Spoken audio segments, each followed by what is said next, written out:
All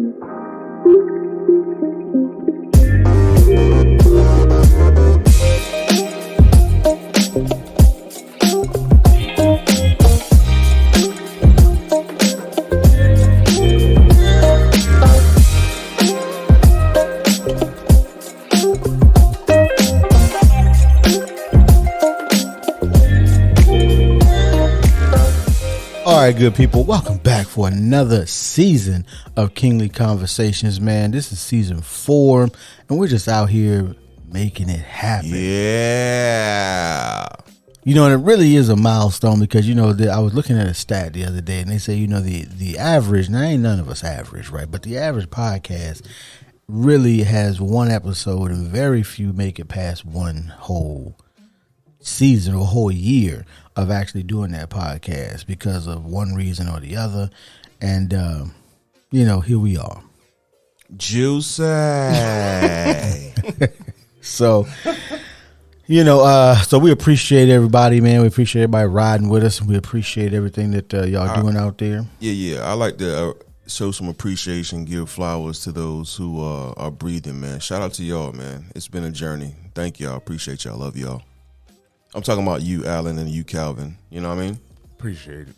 And look, I'm just here for the ride, and I'm enjoying myself.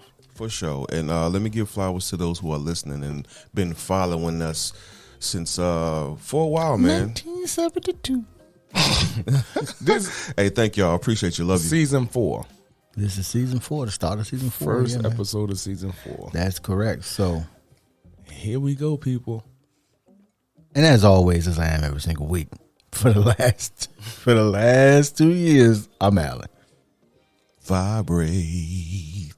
Vibrate higher. It's your boy Twine, also known as Twine. Ask me about my podcast, man. You know what time it is. Watch your mouth, man. Yeah. It's your friend, your mentor, Calvin D. Hill. You didn't see that coming? No, I didn't. I didn't think you were gonna sing it. I came in here with that vibe, man. Let's do it. What's the topic for today? Okay, here we go. All right. So what? Go ahead. Go ahead. No. I'm gonna enjoy this. I'm gonna enjoy this. I'm gonna let you enjoy this. The topic is Here you go, y'all. I'm not going to enjoy it a lot. I just, you know, anyway, the topic is everything. Not is everything, but the topic is everything in America is racist. Y'all gonna see the Huey I've been talking about. Y'all ain't gonna see the Huey we're talking about. And here's the reason we wanted to discuss it, because I think a lot of the time, especially when you live so far removed from a thing's origin, you don't even know why that thing existed, why that thing came into being. To you, it is just normal life. And the other thing that kind of, and we actually have another topic that I wrote down that we haven't really talked about doing yet, but because I was having a conversation with somebody that was saying that, you know, the reason that they own firearms is to protect themselves from the government's tyranny. And I was like, well, how would you recognize tyranny? Like, how would you even know what tyranny was from the government? Because to me, there are going to be those that are going to say any law is tyranny from the government, because the government is imposing any law. Because it's not freedom. Any law would be freedom. Would be an infringement of your freedom if any law is made. Now, some people will say, would that be anarchy? Well, is anarchy tyranny then? Or is non-anarchy tyranny?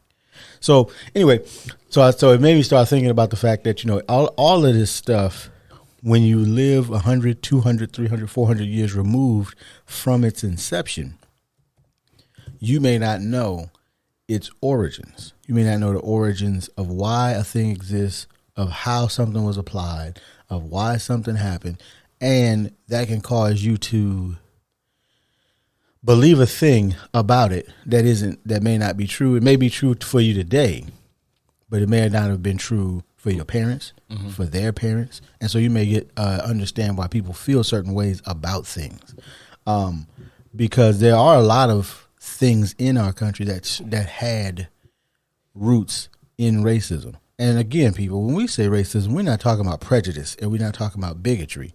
We're talking about racism. It's a very different entity, because without power, there can't really be racism.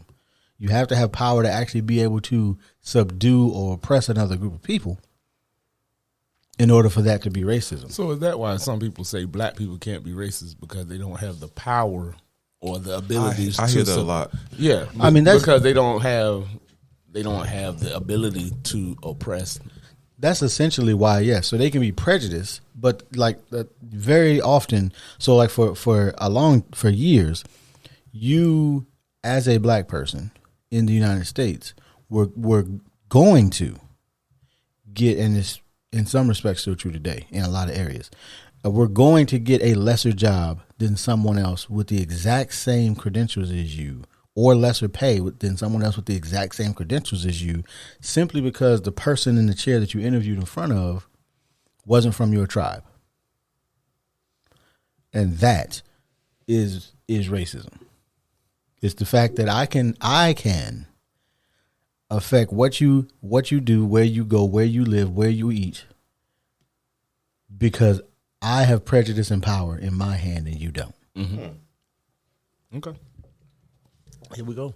So, they only power. I'm sorry.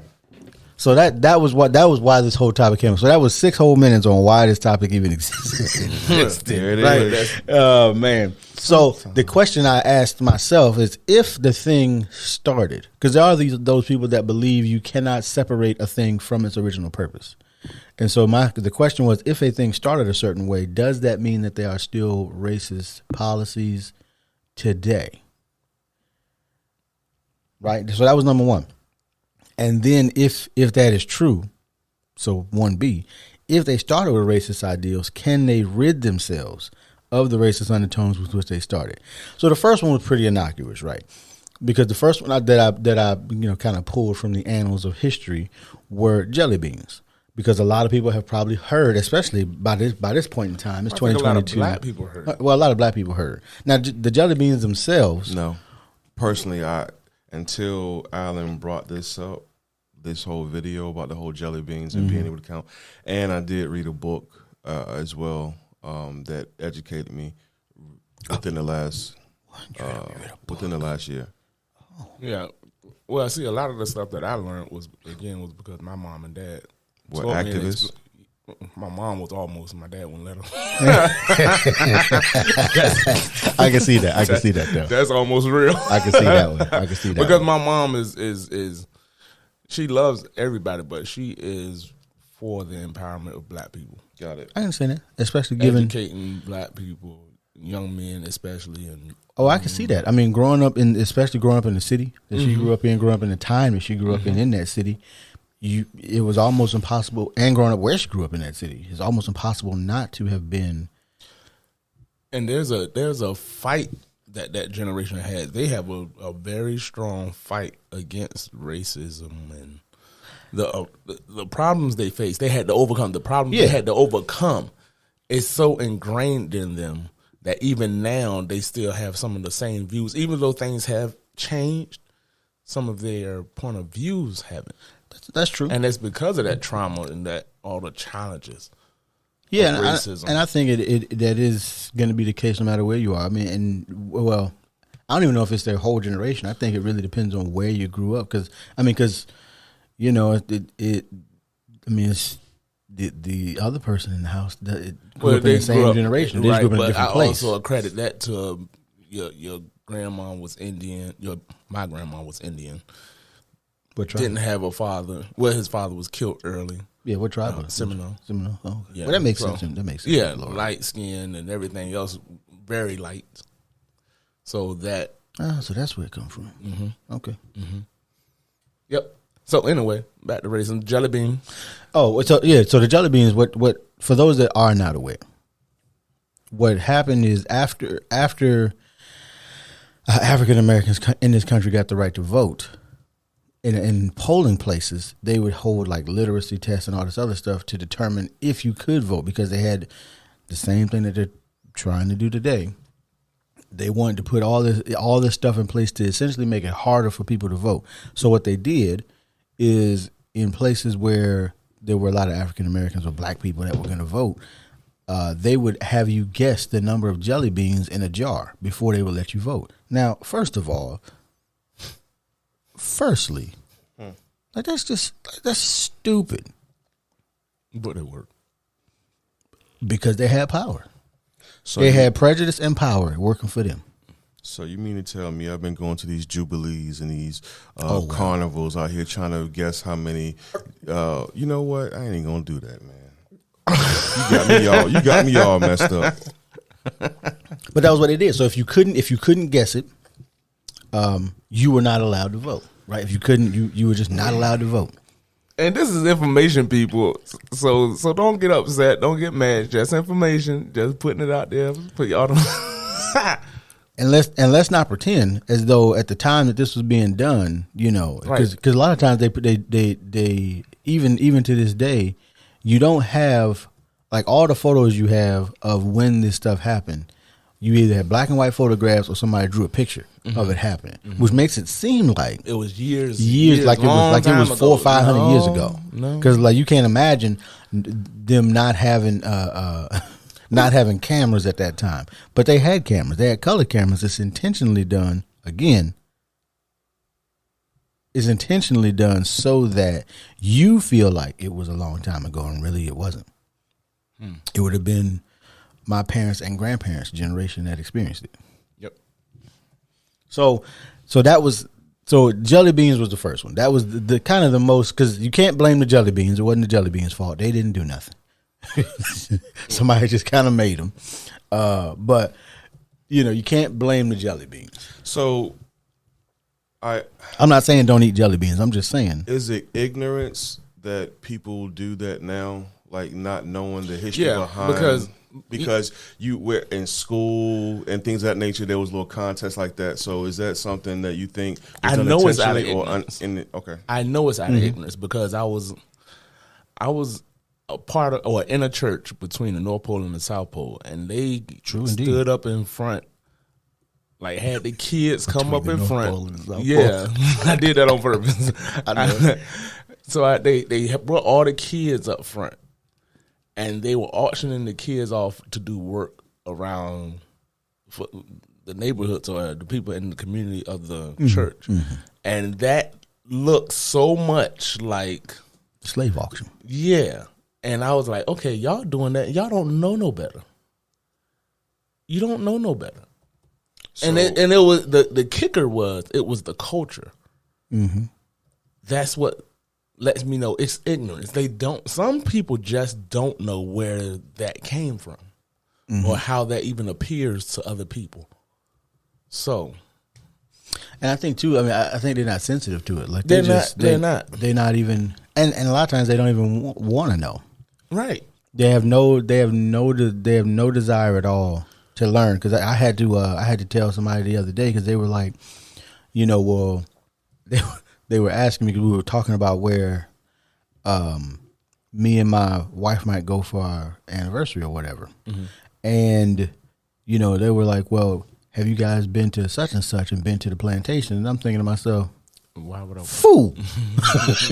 Why would I desire to go to a plantation? It's one thing, like if I desire to go to a plantation so I can be upset and go look at the slave quarters, ain't no need for me to go to the actual plantation house.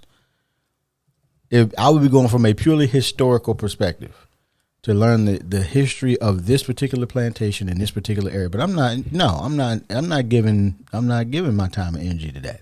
Right. But for people who don't come from people that were enslaved, could have been on those plantations, it's innocuous to them. Even the word itself, plantation, is innocuous to them. But it is not innocuous to those people. Well, it's not innocuous to everybody that might have come through that. Because I know where all four sides of my family were, at least back to great grandparents, because I did the research, and it is highly likely where they happen to be in the country that at some point in time they were on somebody's plantation. Right. So no, I only trace back 2. I haven't done my mom's side. I did my dad's side. I was fortunate enough. I was fortunate enough. I mean, I'm stuck at the Emancipation Proclamation, but I did get all the way back there on 2 lines, I think. So go to the secret history of guns. So the secret history of guns really is twofold. So one thing that a lot of people have said recently in recent times is that all gun control is racist, and the reason that they say that is because the origins of gun control are racist, meaning that prior to black people owning firearms, there really was no legislation or anything against the types of guns you could own or any of that. And then all it took was the Black Panthers walking onto the steps of... Wait a minute. We can't have y'all out here walking around with guns. That was what it was. And they changed the law in what, 18, 19? No, it was 19. That was 19, when was Reagan governor in California? Somebody looked that up. But that's when they changed it. He was governor of California. I think it was in the 60s actually. The Black Panthers came to the Capitol steps and inside the building and just stood around with shotguns. Didn't point them at nobody. Just stood around, didn't say nothing to nobody, didn't make a scene, didn't cause a ruckus, but they said, "Oh, we can't have these people."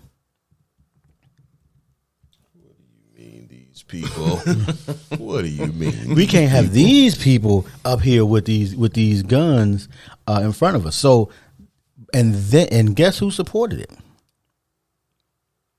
The KKK and the NRA supported that behavior. They supported the gun control because they also said, "Oh yeah, now these people can't. Don't let them have guns. Don't let them have the guns." So that was 1967. The California State Capitol, 1967. So this 1967. So everybody's parents in our generation would have been born at that point. So 1967 was when this happened, and so that activity started gun control. And the only thing that the Black Panthers were doing, because the Black Panthers get a terribly bad rap, they were protecting their own neighborhoods from what they saw as violence being perpetuated on them by outsiders, because that is what was happening. It's one thing if you live in a neighborhood, the neighborhood can handle its own issues, but then when you have people from outside the neighborhood that have power coming in and perpetuating violence on people and dragging people, hauling people off and all this other stuff, that's when the neighborhood got involved at the time. So it depends on what perspective you're looking at the Black Panthers from. It does, because the Black Panthers they were feeding the kids. They had social welfare programs. They were doing all kinds of stuff that people don't even. All they know the Black Panthers for is, oh, they was violent. Were they, or were they defending themselves? Because if it was some holler out in West Virginia and you had it was the same story, you'd say those people were defending themselves against the tyranny of the government. But when it was the inner city in Oakland, California, those people now are violent. Which again points to the fact that everything in America is racist. I like it. I like the education. No, I just like the education, man. So that's why some people say now I would say that gun control had racist beginnings for sure. So did the Second Amendment. So do you think it's still that way? The part B of your question, do you think it's still that way now? I think that for the people that have the power, I think it would be. I'm one of those people that are in the camp that if every black person went out, bought a firearm, got properly licensed, properly trained, that then all of a sudden you would see gun control. More of it? More of it. Or more restrictions, more limitations, and all that good stuff. Almost guarantee you.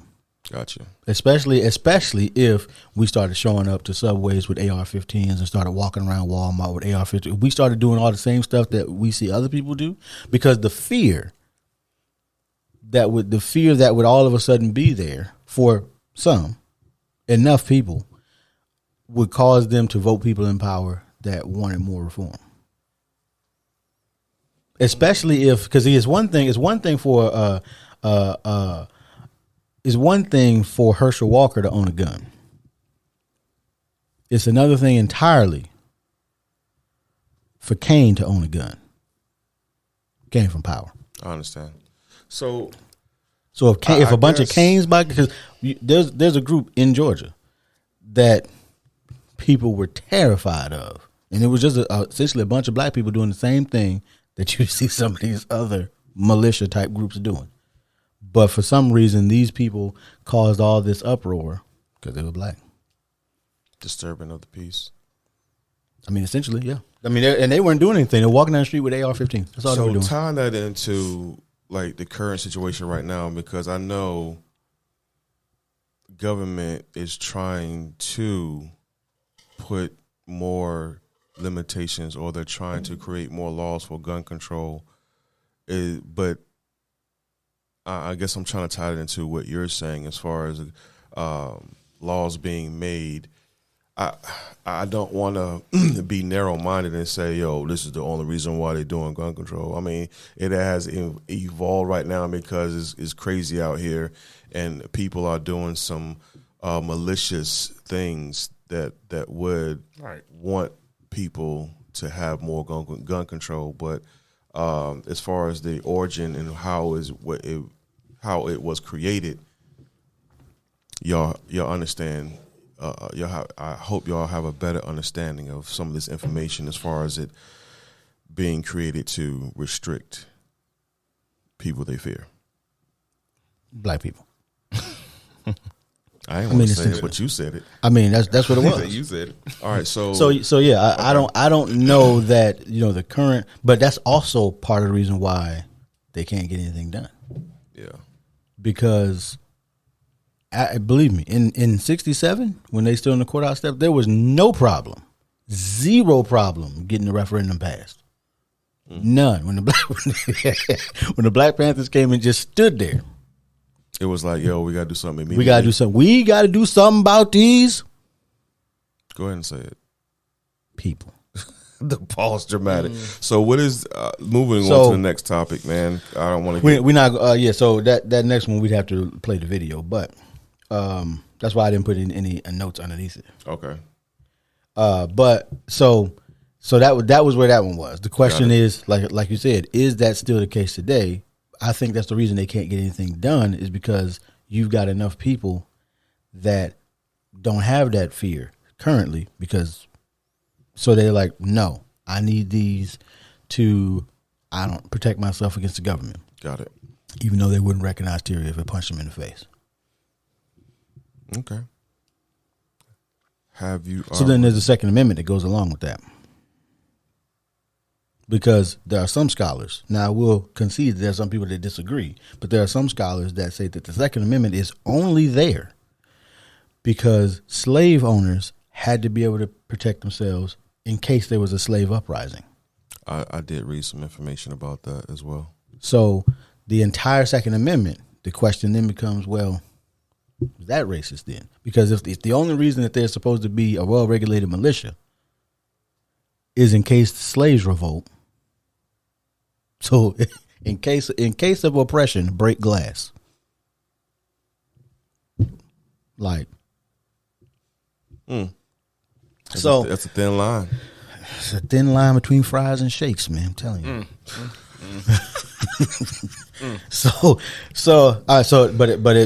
It begs the question, and I'm not saying that I'm not answering the question, right? I'm asking the question. I got it. Is that it's indicative of the racist policies, and I'm sure it was probably put in, like a lot of stuff that was taken out of the Constitution, to appease Virginia. Shout out to Virginia. Shout out to Virginia. And having so many slaves and so much power that you had to affect the Constitution of the United States of America. In order to what? In order to keep your rights. Oh my God. It was states' rights to own slaves. It was. Apparently so. So, any other way. What is this? Educate me about the long time no see. What is this? Is that so? Like what it essentially was is it started out as people essentially making fun of people who spoke broken English. Oh, because long time no see and no can do. It was because it was people speaking what linguists call pidgin English. And so people were making fun of those people. And then it just kind of became a colloquialism in the South, the things that everybody just kind of says. Mm-hmm. But that was how it started. No different than, all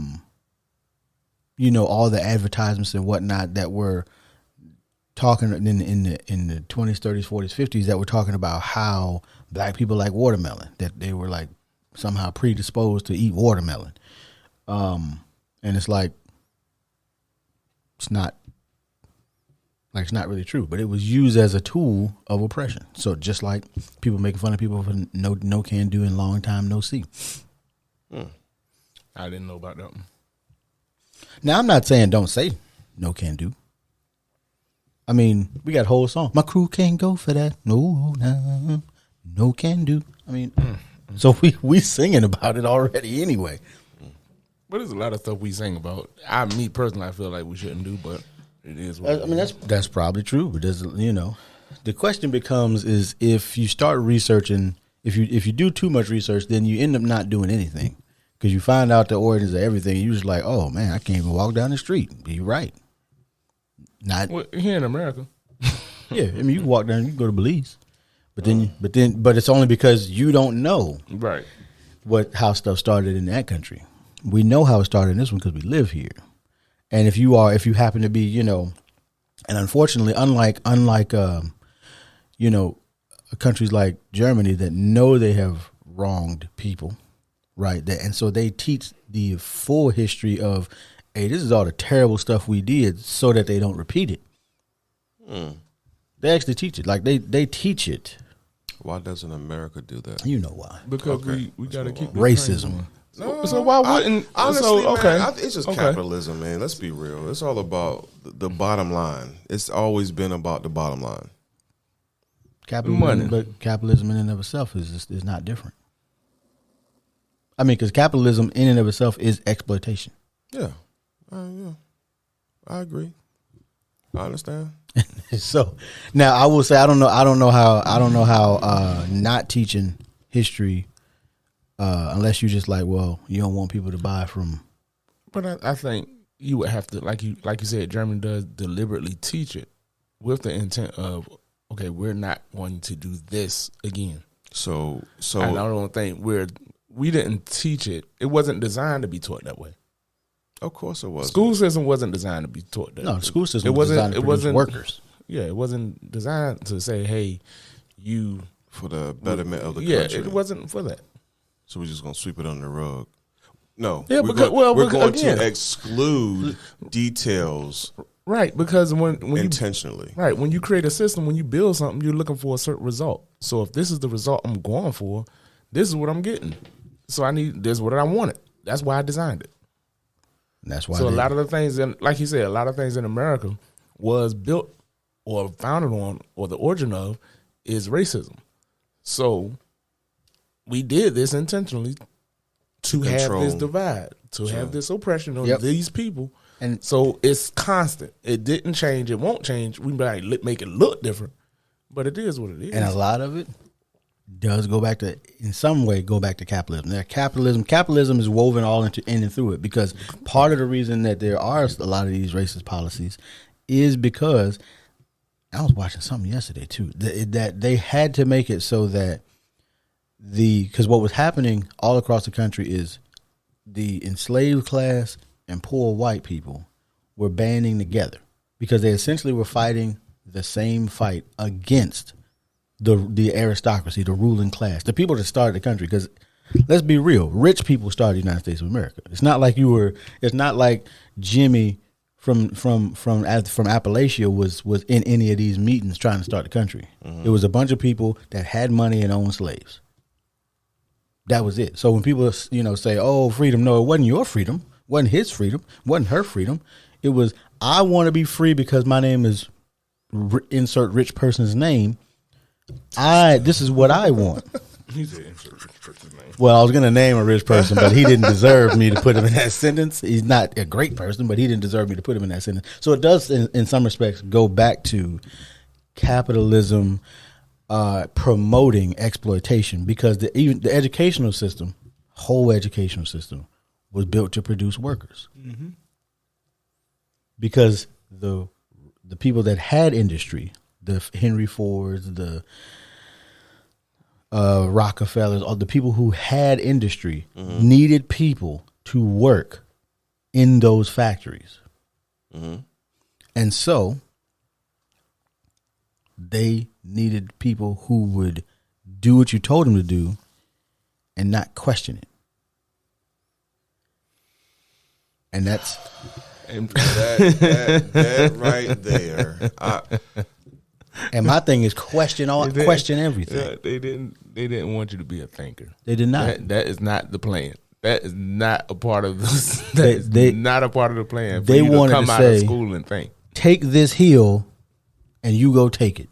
Congratulations. That's what they wanted. Okay. Because that's what they needed. Because how else could you get somebody who was essentially doing their own thing? They might have been impoverished. And this is how they did it. They essentially took the impoverished people that were out there struggling in the wilderness, so to speak, and then put them in factories and paid them a wage. Got it. So and then we're gonna get to that too. I want to go to the next topic, but I want to close. Because I want to make sure we go over everything that I see in these notes here. So my question to y'all is, what do you say to the generation now that's in school that are doing what they're supposed to be doing in regards of what society says and going to school and getting an education in XYZ? Like, because what I understand what you're saying is you going to school to become a worker. So what would you advise the generation now that's going through the school system to get an education, to get either a GED or get a diploma? What do you say to them? Anything? I mean, I would say. I mean, because we went through it too. We did what we were supposed to do. I would say we did what we were told. Don't just let the school system be your only source of education. But I would, even with that, I would also, because I'm one of those people that I'm like, I'm not going to believe it just because I need second, third, fourth, sources. And then like, okay, so this is probably accurate information, because I know that, especially if somebody's just saying it. No, I need to go look this up somewhere, because you can say anything. I remember there was this, after 9/11, this is neither here nor there, but after 9/11, there were a bunch of people that were talking about, and it was something I happened to know about, how the fire spread and this, that, and the third. And I remember Mythbusters doing an episode because people were talking about how jet fuel was just burning. And I'm like, well, that's odd, because you have to atomize large amount of heat to burn steel or to melt steel. And so, but the Mythbusters did an episode because they were unaware. They were essentially lighting a match and throwing it in JP5. And it went out. Every single time, because on its own, without it being atomized, it ain't flammable. Mm-hmm. So it was like, they were just like, huh. Because, there were all these videos circulating around online, so they did their own tests. Mm-hmm. Now, you don't have the budget to do that on everything, but you can certainly look up something that somebody else has done, because I can almost guarantee you somebody had the same question about a thing and has done research on it. You just have to, but don't let them do stuff like change the words slavery to involuntary relocation. Make it sound pretty. Call them an artisan. They did that with the Bible, but anyway, a culinary arts specialist. Like, bro, you a cook in the military, because that was what they called it. Change up the words. That's what they do. They got to butter it up, schmooze it up. Moving on. So, I see. Which one are you on? I see the one with the YMCA, and then there's another one. Man, we ain't going about that YMCA. Okay, let's move on. Ooh, we're gonna move on. Lord. But in that time, in that era, but thank God for change, I guess. I know some situations that still. I mean, I go to the Y. They still have internal issues they need to work out. But anyway, moving on. Hey, sometimes you got to do a drive-by from here to Brooklyn. Everything. Just. I told you he was. Go ahead. That was something Chris Rock said in the I comedy see special. this part 3. It says, the cheap about a dozen. What is that? So essentially, if you had slaves that were being sold at auction, but they had deformities, maybe they were missing limbs, missing hands, missing arms, or they were, according to the auctioneer, deformed in any way, or had a deficiency of any kind, or had a disability of any kind, or what one of my friends calls differently abled, then they would sell you as a group. And so they would say it was cheaper by the dozen. So you could buy a dozen for what it may have cost for, one strong male. Gotcha. Because you had, but you had more. Now you had more slaves to do, maybe smaller tasks, menial tasks. But so they were cheaper by the dozen. And then, of course, now that just worked its way into American life. The thread, the fabric. Got it. The fabric of our lives.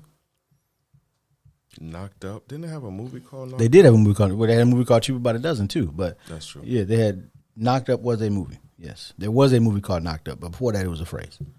Wow. But the phrase itself, according to some scholars, came from the fact that if you had a pregnant slave, the price was knocked up, and if the slave wasn't, didn't have more value, so to speak, then that price was knocked down. So that's where the phrase came from. Because obviously, if you, not obviously, but if you were buying a slave that was pregnant, you essentially were buying two slaves. Got it. Because the child is in the womb already a slave. So. Because that was a law. Because that was how it was. It was chattel slavery. Yep. So Knocked Up itself, the phrase, started in racism. Interesting. Didn't know that. Didn't know a lot of this stuff, but I'm glad we got here. Alan to help us out with this education, man. So I'm just saying, man. My thing is, I'm like Sid the Science Kid, man. I want to know the origin. I want to know everything about everything, and I think because I am inquisitive that way, sometimes it causes a problem for me. But other times, you get to the root of a thing and find out why this even exists, and then determine what you're going to believe about it. Gotcha. Instead of allowing, some person to, as the only source material.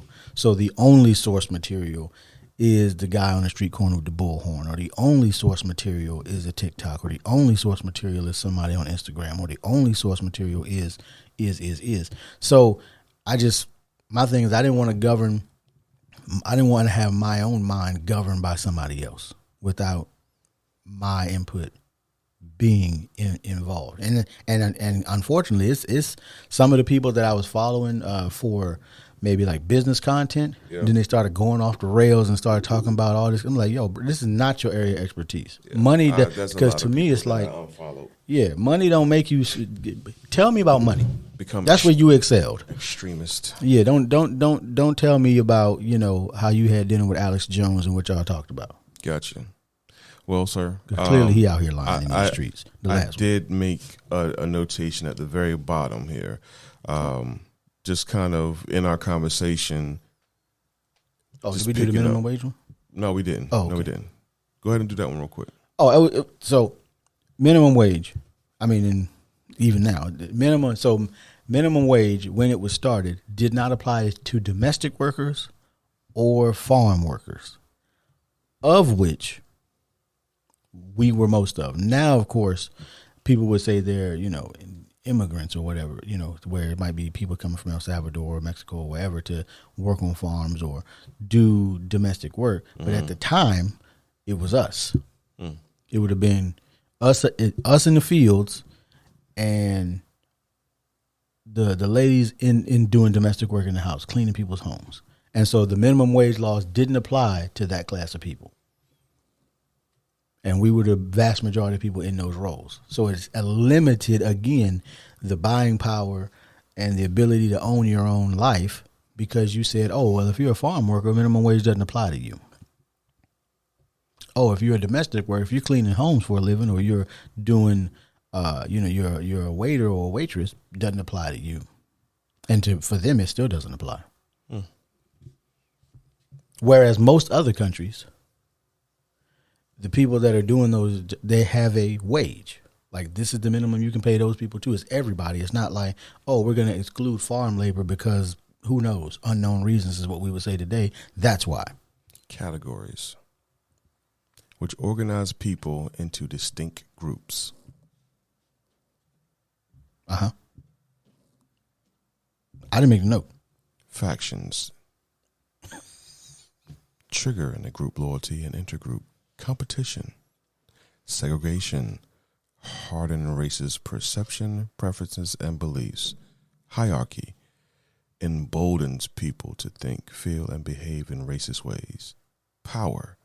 Legislates racism on both micro and macro levels. Media. Legitimizes overpresenting an idealized representation of white Americans while marginalizing and minimizing people of color. Passivism.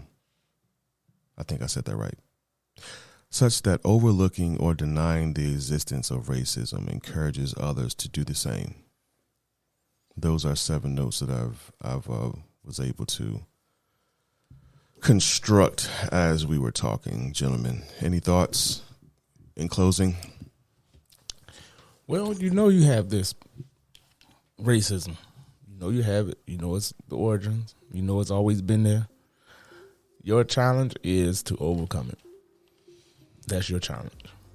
Your challenge is to get past it, learn from it. And good luck, because it's not going to change anytime soon. All right, man. Go ahead, Alan.